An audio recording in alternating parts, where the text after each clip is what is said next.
well, notes that we're all familiar with. From studying physics, I was aware of the harmonic overtone series and the fact that nature had embedded harmony into the fabric of physical nature, primarily in the wind and vibrating strings. There's an aeolian harp sculpture along the sidewalk in the Chula Vista Marina, and on a windy day, you can hear the strings change pitch with the gusts of wind. So it actually is a beautiful realization of how that harmonic series works. While studying music, I was also surprised to learn that our 12-note per octave system is not in tune with nature. Furthermore, the tuning system that Harry Partch invented was in tune with nature, just like the aeolian harp I just mentioned. This kind of tuning system is called Just Intonation. The word just is as in reference to justice or truth. A true tuning system, true to nature, justice for the harmonic vibrations of nature. These ideas fascinated me and inspired me to read more about tuning and microtonal music. I bought a book by Scott Wilkinson titled Tuning In. In it were references to many things, including the publications of our own Jonathan Glaser, was mentioned in this book, and also a microtonal festival hosted by Johnny Reinhardt in New York City. In 1993, I was living in Philadelphia and had to take the short trip up to New York to attend this event. At that event, I met and became friends with David Beardsley, a microtonal guitarist in New Jersey, who was kind enough to help me collect recordings of microtonal music. From Reinhardt's event, I learned about the famous bulletin board on microtonal music sponsored by Mills College. This was before the internet, and all we had were bulletin boards that operated kind of like a private Facebook page, where enthusiasts could discuss their passion for microtonal music and argue about how cool their viewpoint was. While reading the board, I kept noticing some guy named John Chalmers who kept posting some rather divisive views by a young man named Brian McLaren. I can't say I was a fan of Brian, but his expressions were certainly entertaining. By the way, he also has connections to San Diego. At the time, I didn't know who Mr. Chalmers was. I didn't know that he was an esteemed music theorist who had been involved in microtonal music for quite some time. So over the years, I've collected as much microtonal music as I could find, and again, giving thanks to David Beardsley, who would give me a list every time I saw him on my trips to New York City. So let's fast forward to 2004. I moved to San Diego from Philadelphia and created a new life here. Facebook was new to me, and I reconnected with David Beardsley and noticed that Facebook recommended becoming Facebook friends with John Chalmers. I was pleasantly surprised. I had no idea where he was or what he was doing, but it turned out he lived here in San Diego. From there, I physically met Jonathan Glaser, Joseph Monzo, and of course, John Chalmers. We eventually worked on a collaborative art, science, and music project culminating with a show in 2014 at the Oceanside Museum of Art in Oceanside, California. Through these gentlemen, I met Bill Wesley, a microtonal composer, inventor, and music instrument builder. Furthermore, I recently have been introduced to Daniel Corral, a multi-talented microtonal musician and composer. In 2017, I met artist and curator Vall Riberto. We hit it off and started brainstorming art, aesthetics, and common ground. In November of 2021, Vall curated a show here at the Bonita Museum on visual poetry as well as my mathematical visual poetry. Jonathan Glaser attended the opening when I introduced him to Vall. At one point, Jonathan, Vall, and I got together so that Vall could see what Jonathan has done and what he's currently doing with microtonal music. Inspired, Vall and I thought it'd be great to put together this symposium. We brainstormed, met with all the players. Vall met with director Wendy Wilson Gibson, and we put it all together. There's a lot of visual work here as well, some charts by Ivor Derrick and Harry Partch, conceptual art by John Chalmers, and a sculpture executed by Vall Riberto based on a three-dimensional 31-tone tuning lattice designed by Joseph Monzo. So with that, I'm going to go ahead and start with Joseph Monzo. So I'm going to read a little bio here, and then we'll bring him up. Joseph Monzo attended Manhattan School of Music in New York City until 1981. He lived in southern New Jersey for a few years, and after that, in the mid-1980s, where he began learning about both Harry Partch and computers.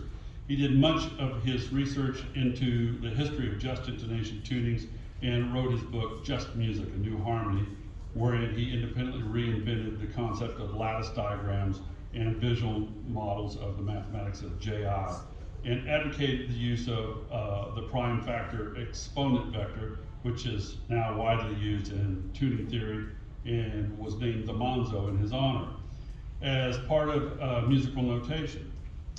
His time in South Jersey was also when he first envisioned a computerized model instrument using lattice diagrams, which later came to fruition as Tonescape software. And he's going to show that to us here soon.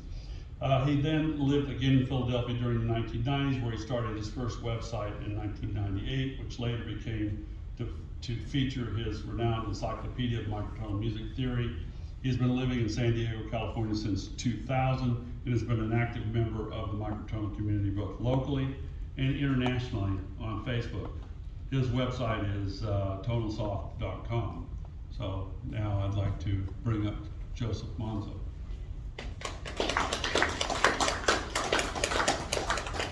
Thank you. Okay, well, I figured that I would start by explaining the name of this project. It's called the Vast Sea from Sea to Sea. So there's a pun in there, S-E-A-C, and the letters capital C and lowercase c. So what do those letters mean? Well, I don't know. I know most of you know about music and know about what an octave is, but this title actually is a play on something that Harry Partch said once. He mentioned the vast sea between 1-1 and 2-1, so that was his way of referring to the octave. So I decided to use the letter C instead, just to make it fun. So I can't project this right now, but hopefully you can see it. It's just a piano keyboard online. We were supposed to have one, but we ended up not having one.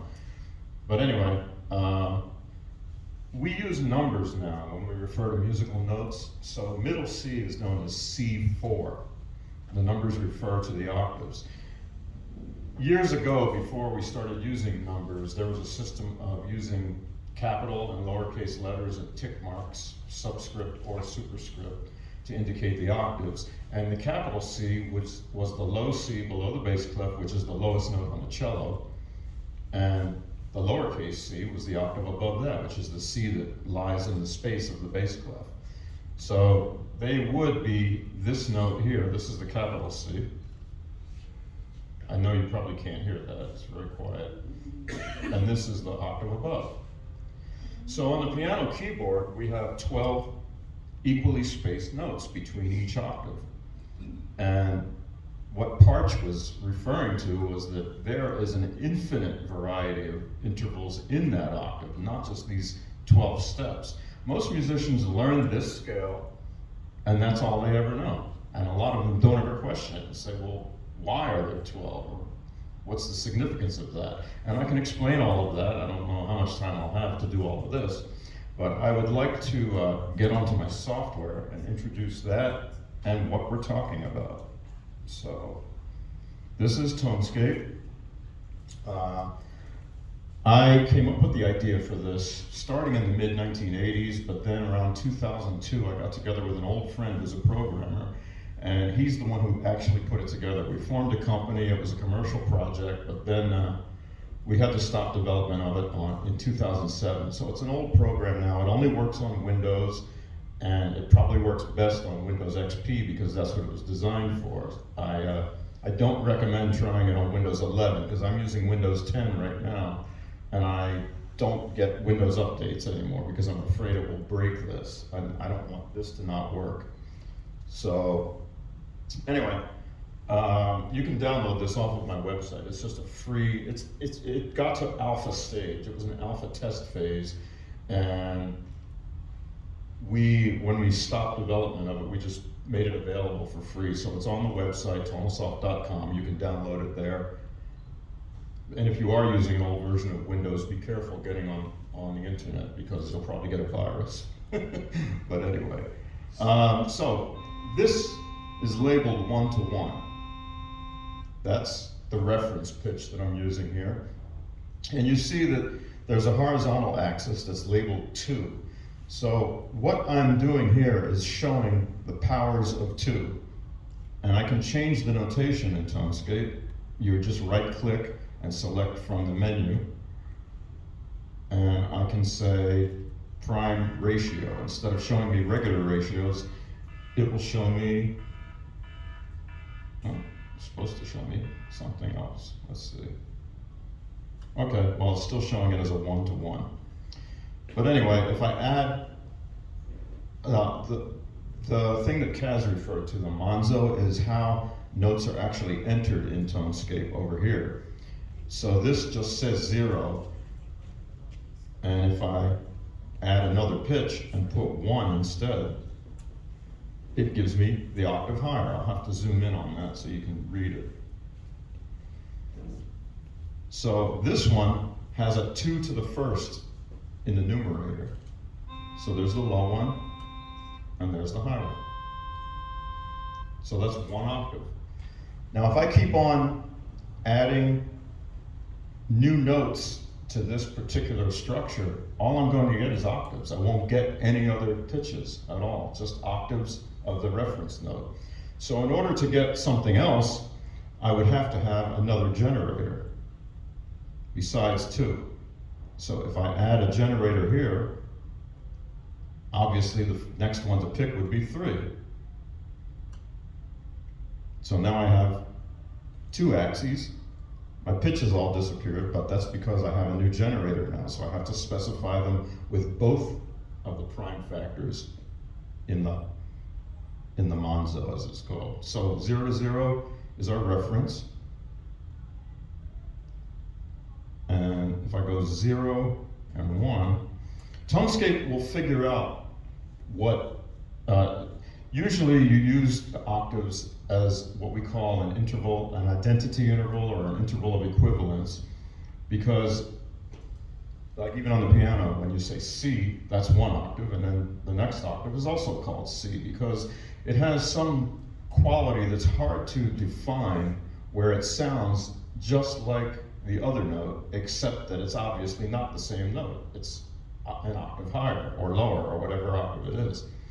So I have had a theory that I developed back in the 90s. I was not the one who invented it, but I did some work in it, and it's called the theory of prime affect, where the idea is that each prime factor has a particular quality that it adds to the sound, up to a certain point. I mean, the prime numbers go on forever into infinity, so there's a point where it doesn't make any sense anymore. But anyway, I also want to put in that octave that I had. Oops. Okay. So this is the reference pitch. This is the octave. And this is the 3-to-1 ratio. So the 3-to-1 ratio here is above the 2-to-1 ratio, and the octave between them is 3 to 2. And that's commonly known as a perfect fifth. So this is the basis of Pythagorean tuning, because supposedly it was invented by Pythagoras, but I think it comes from the Sumerians. I think it goes way back before that. So anyway, I just wanted to just get the ball rolling by explaining what some of this stuff is. There are so many different notes that you could put within the octave, and we'll learn about a lot of them as the show progresses. Okay?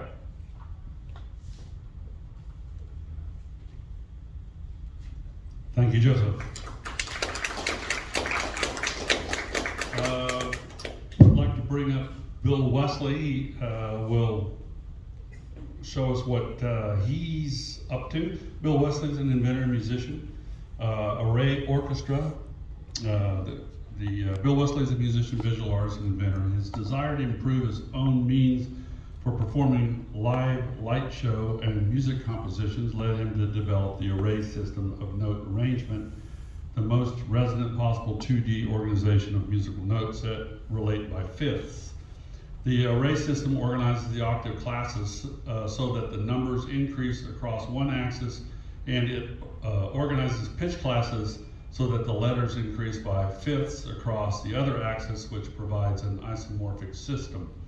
This arrangement is in contrast to a keyboard, allows either the player's hands to reach across a full octave range of the instrument, allowing for music that would be impossible to perform otherwise.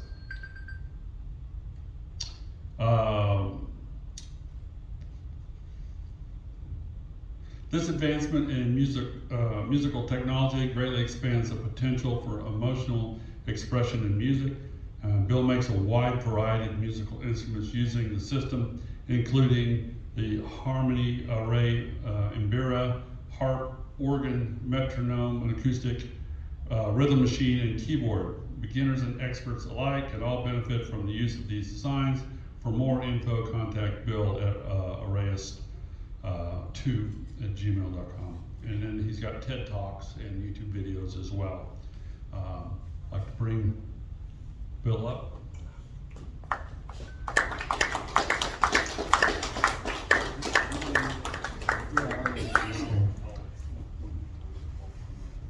Yeah, okay.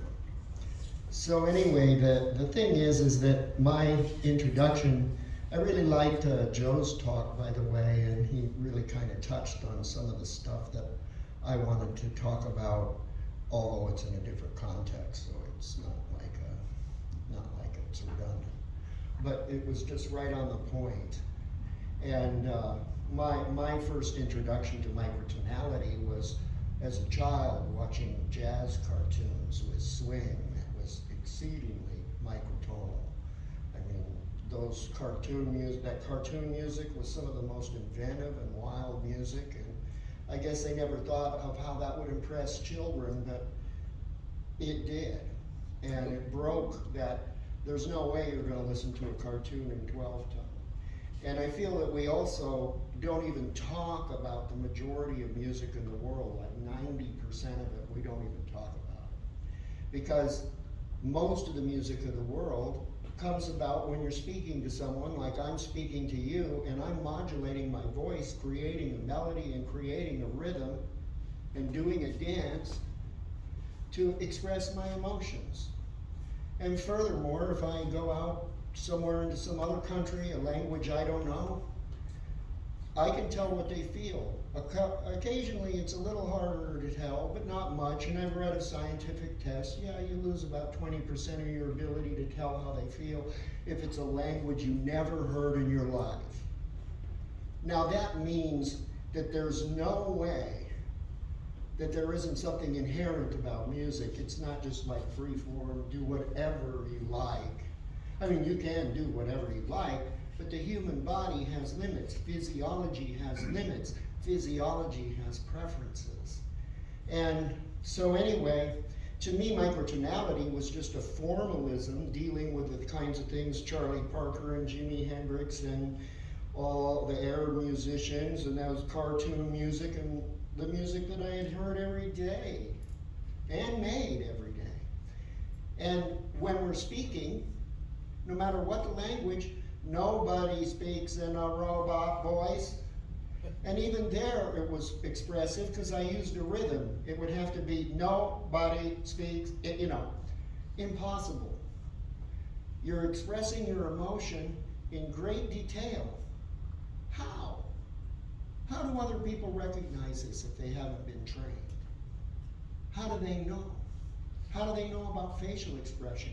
It used to be said that, facial expression, it's just arbitrary, because in some cultures they said people smile when they're angry.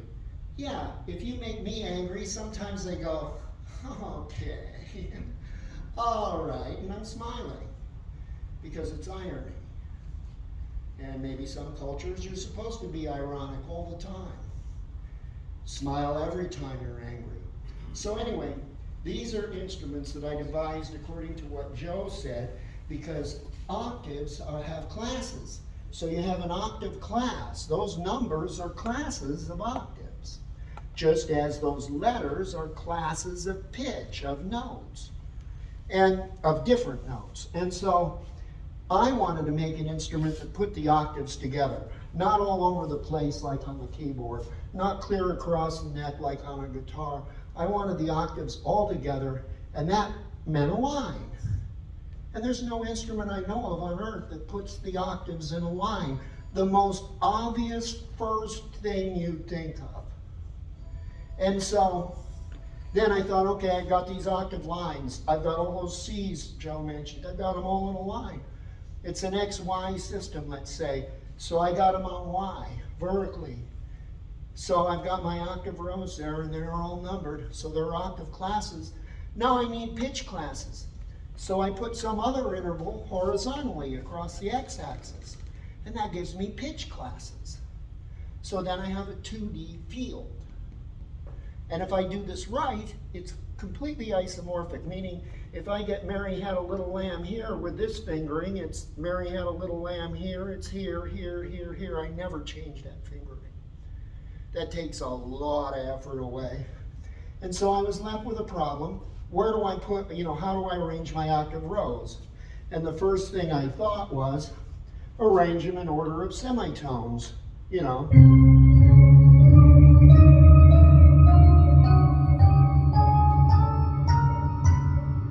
And that just automatically leads to melody, because melody is all about da da da da da da da da da. So it's everything you do comes out melody, even chords. You can do all kinds of chords, but in your mind, there are melodic comes from. Then, the next I thought, put them in order of the circle of fifths. There's, by the way, 30 here, 30 here. There's no difference except these are in the order of semitones, and these are in the order of fifths. This puts everything in the context of melody, even harmony. This puts everything in the context of harmony. It's for chords.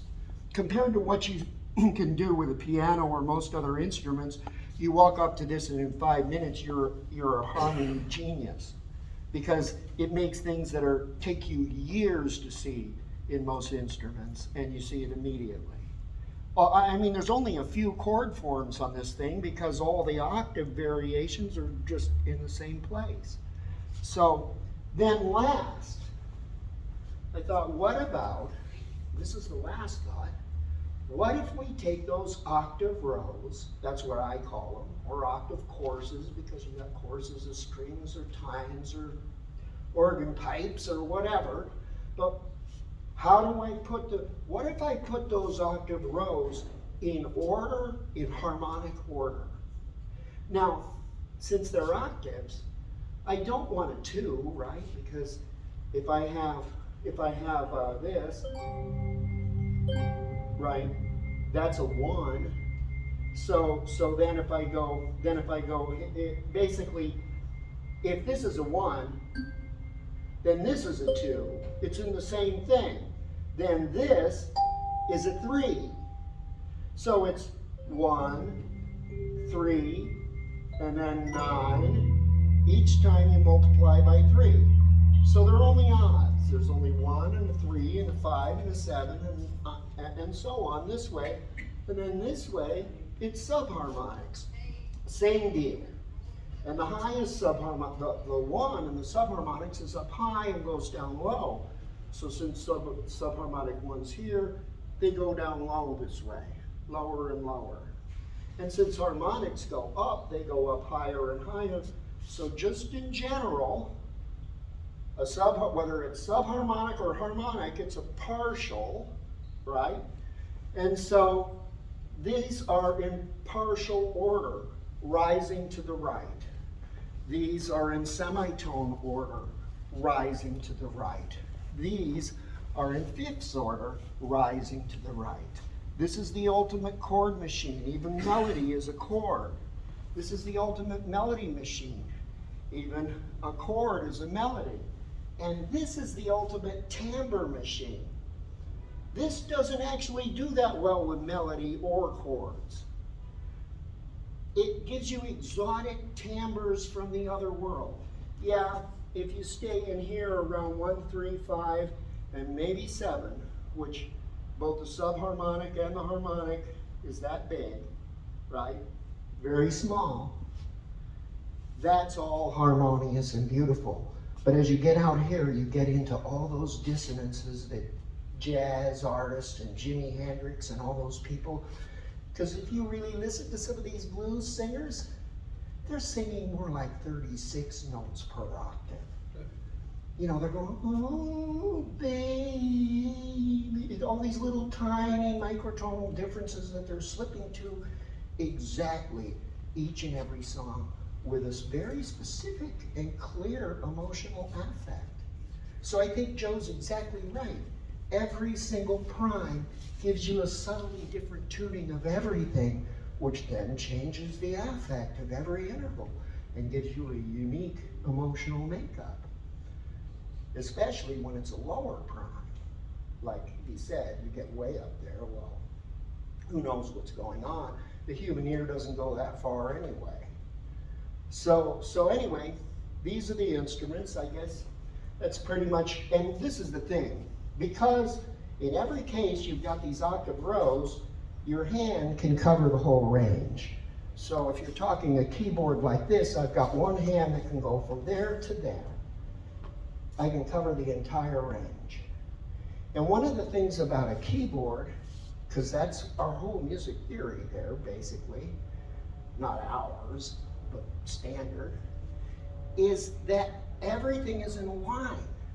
You've confined stuff to a line. Yeah, I know you staggered it, but it's meaningless and it makes it even worse than a straight line. But it's a line. It's one being. So our whole music theory, outside advanced people, like people here, is one-dimensional. It's da-da-da-da-da-da, always in one's thoughts. And people talk about the strange beast, the circle of fifths, and when I show them a plane that gives you perfect XY musical coherence, people go, oh my God, that's confusing. And instead, go to the keyboard where you're going to spend about 10 years to get to the same level of understanding you got just looking at that chart if you applied your imagination to it. And so what these are is this simplifies just intonation into its simplest possible embodiment and includes subharmonics, not just obsessing on harmonics, because subharmonics are half the equation, and guess where they come in? They come in wherever there's noise. Every time there's an explosion, subharmonics are involved, and the subharmonics then get converted to harmonics. To give an example, if you hit a bell, that's like an explosion, and you get a big racket for a moment, and then it turns into this semi-harmonic structure. So the thing is, all sounds, natural sounds, begin with some form of energy, some form of violence. The air coming and hitting the ridge on the flute is torn apart. It's violent. And in these violent, non-linear interactions, you get subharmonics that then turn into the harmonics of all the music that you love. But this is the thing. The subharmonics give you the noises at the starts of things, so they carry the rhythm. Minus subharmonics, rhythm just sort of disappears, and everything becomes nebulous. So I think we've been missing the importance of subharmonics. We've been missing, and the other thing is that all these tunings work. I don't think there's any, if an artist approaches a tuning as an artist with sensitivity to feeling and uses that tuning in such a way that it imparts an emotion, and people think microtonality can't, it's all over the movies, okay? Half the science fiction movies have microtonal music, and it's all the more impressive for it. So these things impart feelings, and that's the point. Because if you take the feeling out of music, it's just an empty exercise, kind of like doing crossword puzzles. So anyway, that's it. Bill, can you play? Yes, yeah. We got a few more minutes left. We'd love to hear you play some of that stuff. I'm gonna just, Got about 5 more minutes. So. this is the melody array, and I'm just gonna do something.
Sorry for the noise. I'm going to have to just unplug it and plug That's it beautiful. here. So cover your ears. All right. This is the Just Intonation. Well, we really don't have. Oh, We only have. Can you? A couple of minutes. okay. This one's the Just Intonation in Vera. That one is 12 equal semitones shortened by 1 cent, but after 30 it gets to be a lot of difference. This is pure Just Intonation. This is the 1, the 3, the 9,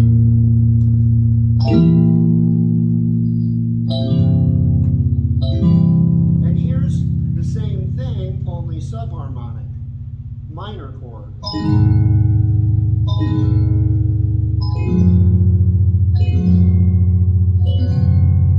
And as it gets out, they get more and more dissonant. It turns out if you keep your hands about as far apart as you would on these and that, you can do all kinds of...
At any rate, when everything's off, this is the primary one actually, because this is a little bit of this and a little bit of this kind of reworked and rearranged into something that's an amalgam of everything.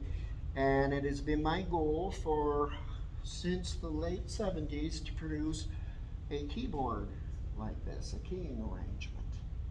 Can you play And that one, Moses? Could you play that one a little bit? yeah, I'll just play it acoustically.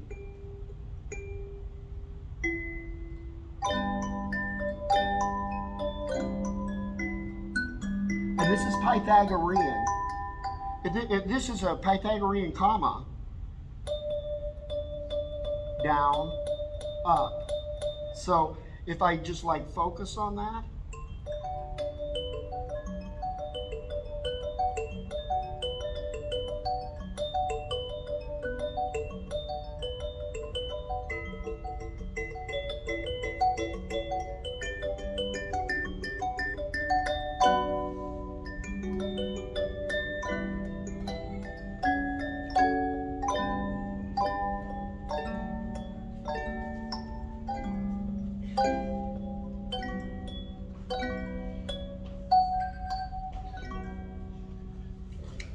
So the hands are always separated by a comma.